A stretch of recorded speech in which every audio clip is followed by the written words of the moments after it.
என்னங்க பூ வாங்கி தாங்க, பூ வைக்கணும்னு ரொம்ப ஆசையாக இருக்குது. அம்மா பூ என்ன விலைம்மா? மல்லி 100, கனகாம்பரம் 50, ஜாதி பூ 50 ரூபாப்பா. என்னம்மா பூ விலைலாம் ரொம்ப அதிகமாக சொல்கிறீங்க, ரேட்டை பார்த்து சொல்லுங்கம்மா. தம்பி, இன்னைக்கு நீ எங்கே போய் வாங்கினாலும் பூ எந்த ரேட்டு தான்ப்பா இருக்கும். ஏன்னா ஓனம் ஒட்டி வரதுனால இப்போ பூ விலைலாம் அதிகமாக இருக்குது. வாமா நம்ம வேறு கடைக்கு போய் வாங்கிக்கலாம். எங்க பூ ஃப்ரெஷ்ஷாக அழகாக இருக்குதுங்க, இங்கேயே வாங்கி கொடுங்க, ரேட்லாம் பார்க்காதீங்க. அம்மா சொன்னால் கேட்க மாட்டியா, விலை அதிகமாக இருக்குமா, நம்ம வேறு கடைக்கு போய் வாங்கிக்கலாம் வாமா. தம்பி, எங்கே போனாலும் இந்த விலை தான்ப்பா, வாங்கிக்கோப்பா. சரி, மல்லி ஒரு மலை மட்டும் கொடுங்கம்மா. அழகாக இருக்குதுங்க பூவெல்லாம்.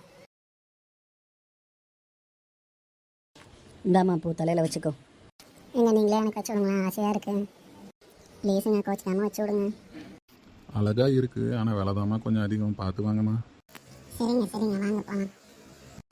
அங்கே ஒரு பேக்கரி இருக்குதுங்க, பேக்கரியில் பப்ஸ் வாங்கி கொடுங்க, வாங்க. இப்போ வீட்டுக்கு போய் சாப்பிட்டு தானம்மா போகிறோம், எதுக்குமா இப்போ போய் பப்ஸ் எல்லாம் சாப்பிட்டுட்டு இருக்கேன்?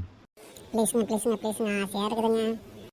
சரி வா போவோம், ஆனால் கம்மியாகவே வாங்கம்மா, காசு ரொம்ப செலவு பண்ணாதம்மா. எவ்வளோ ஐட்டம் இருக்குது பார்த்தீங்களா, இதுக்கு தான் உங்களை வர சொன்னேன். எனக்கு பிடிச்ச ஐட்டம் எல்லாத்தையும் வாங்க போகிறேன், ஜாலி. காசு கம்மியாக தான் இருக்குது, பார்த்து வாங்க.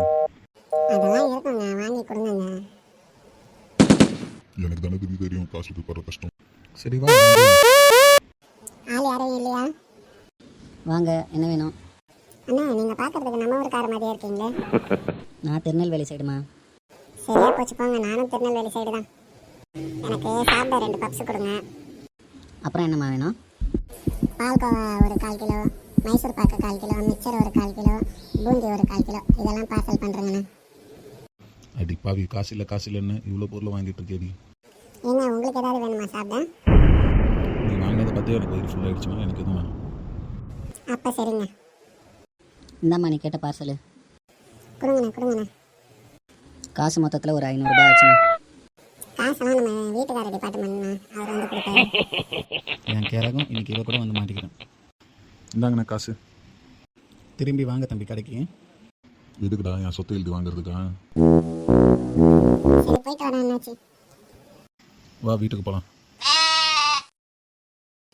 அப்பா, ஒரு வழியாக வீட்டுக்கு வந்தாச்சு. என்ன டயர்டு. வீட்டில் என்னடி சமையல் சாப்பிட்றதுக்கு?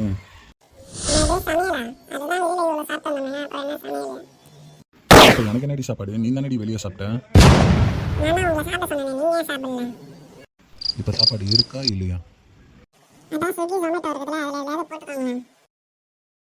காசு இருக்கேன்னு ரொம்ப செலவு பண்ணாதீங்க. அந்த காசு நம்ம கையில் இல்லாத போது தான் அதோட நம்ம கஷ்டம் தெரியும்.